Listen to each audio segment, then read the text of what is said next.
bienvenue à la Villa en ce jeudi, le 26 novembre.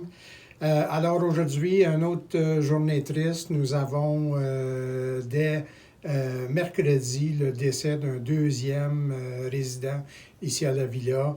Et puis, en ce jour, j'offre mes condoléances, nos prières de la part de toute l'équipe ici, l'équipe des soins, à la famille de cet individu. Alors aussi, j'ai eu plusieurs commentaires, questions au sujet. La province a justement cette semaine annoncé un décès ici à la Villa. Puis en effet, c'est l'annonce du premier décès qui est en retard. Alors, pour confirmer, nous avons 2 décès. En ce moment, nous avons 13 personnes confirmées positives sur notre LE. Ils sont maintenant tous consolidés sous un même L là-dessus.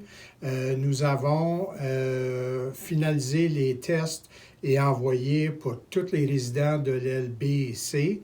Et sur ces ailes, nous avons en ce moment 8 personnes avec des symptômes, soit la goutte au nez ou un léger toux, sur l'aile B, et 4 sur l'aile C et 2 sur l'aile D.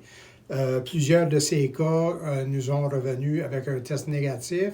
Alors, on est inquiète, on fait le suivi de près, les signes vitaux et tout ça, mais pas nécessairement une confirmation de COVID jusqu'à ce temps. On était un peu déçus des délais pour recevoir les confirmations de tests. Parfois, ça nous prend jusqu'à 5 jours pour avoir des résultats.